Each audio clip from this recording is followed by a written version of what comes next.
Pick up the file! Yo. What's up?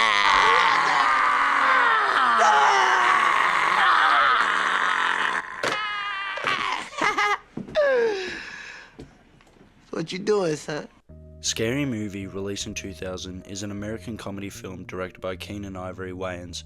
It parodies the horror film genre, specifically the 1996 film Scream, but also has multiple references to varied media genres, including The Matrix and American Pie, both coming out in 1999. This is definitely one of my favourite comedy movies, and I imagine one of the best parody movies, as they can vary from a hit or miss very distinctively. Most of the jokes land, which is extremely important for a movie like this, which I think is slightly carried by the Wayans brothers, but the rest of the cast are great as well. Without further introduction, let's get into this, and spoiler warning as the plot and ending will be discussed. The movie starts out as almost a one-for-one parody of the opening scene of Scream, involving the murder of the Playboy model Drew Decker, played by Carmen Electra, and the introduction of the antagonist serial killer Ghostface. We meet the main crew of characters when they arrive at school the next day to discuss the murder as Drew, as she was a student. The crew consists of Cindy, played by Anna Faris, Bobby, played by John Abrahams, Raid, played by Sean Wayness, Brenda, played by Regina Hall, Greg, played by Lachlan Munro, and Buffy, played by Shannon Elizabeth. They conspire that the murder that recently has taken place is somehow related to an accidental manslaughter the crew encountered last Halloween, a similar premise to I Know What You Did Last Summer. We are introduced to a news anchor while interviewing the brother of Brenda, Shorty, played by Marlon Wayans. I'm on TV! Oh shit! First cops, now this? Oh man, I'm be a star, son! Named Gail Hellstorm, played by Sherry O'Terry, who may or may not be an important but unused character later down the line. Her relationship with the mentally challenged cop Doofy Gilmore, played by Dave Sheridan, is established after she tries to boost her career by getting inside information through Doofy about the murders. The first death of the crew is Greg after getting exposed by the killer for having a small willy, as he attends his girlfriend's Buffy's pageant show. Buffy witnesses the murder from the stage while method acting as her talent choice for the show, and is in major distress about the death of Greg, but is quickly distracted after winning the contest. Greg, you won! They're calling your name! There's a killer!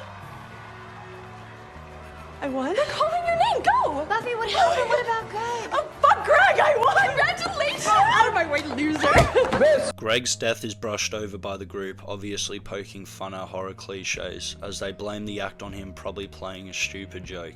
The killer then has his first interaction with Cindy after she returns home from the pageant, where the killer awaits her. During a chase scene, she uses her grandma as an obstacle, which we are shown a close-up of, which is clearly a man in prosthetics. She is able to escape after alerting the police that a white woman is in trouble, which of course the law enforcement respond within seconds. Bobby is quick to the scene and comforts Cindy, not before exposing himself as the killer supposedly, revealing the first twist in the story and certainly not the last. Cindy runs to the front door and opens it to the cops, and Doofy is holding the ghost face mask. During Bobby's interrogation, the sheriff gets Cindy to look at some disturbing evidence.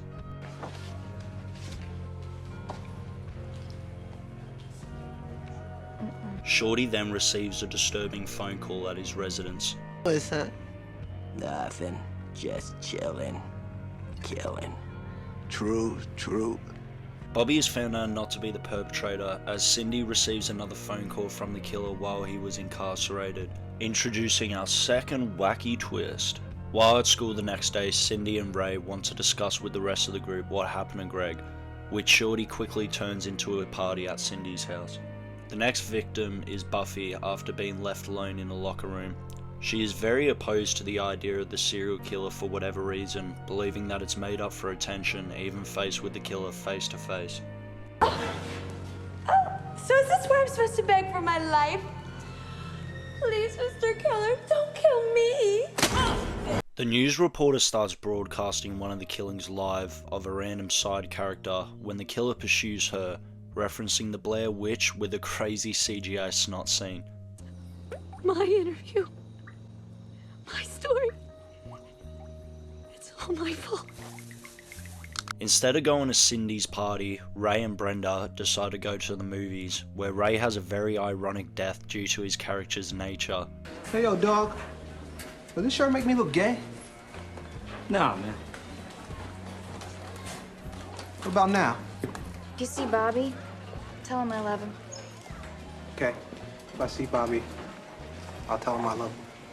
By glory hole, and Brenda is killed by the entire movie audience due to her bad theatre etiquette.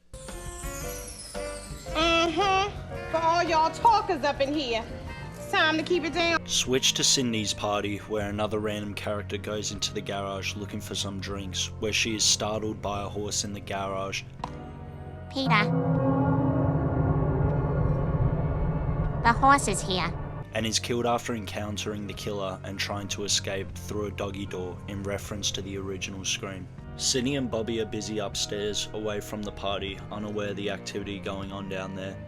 During this, Bobby has a great fourth wall break scene. This is like a scene from a movie or something. Only it isn't a movie, Bobby. This is real life. It's all a movie, baby. There's a sound guy, there's a script supervisor. How you doing, baby?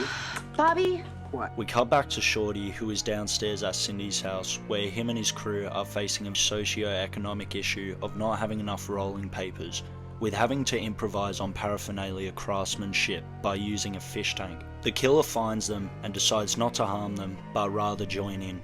This could be because of their prior relationship via cellular device. What's that? Nothing. Just chillin'. Killing. True.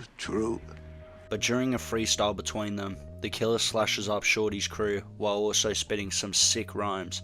To Shorty's response, Yo.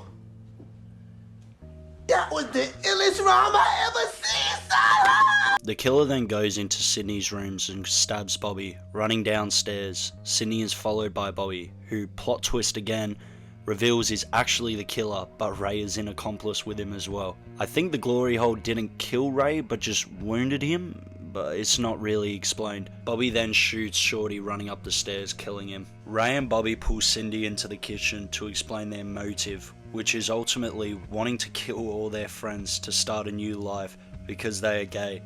Well, maybe not Ray. That's right, Cindy. I'm gay. And in case you haven't noticed, so is Ray. What? I ain't gay. What are you talking about? You took her to that club. So, they play good music. And the reason why they can get away with the murders and the genius of them is because they are copying prior murders, making fun of the horror writing cliches in Scream and I Know What You Did Last Summer. But another twist as Ghostface comes into the kitchen and kills Ray and Bobby, leading into a quick Matrix action scene parody between Cindy and Ghostface. By the time the cops arrive, the real killer gets away.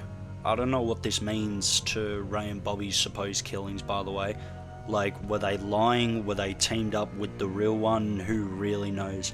But, I mean, they can just explain this lack of information by saying they're making fun of cliches. The final scene is a play on the usual Suspects final scene, where Doofy is revealed to be faking his disability and has been causing the murders, conspired with the news anchor, Gail Hailstorm.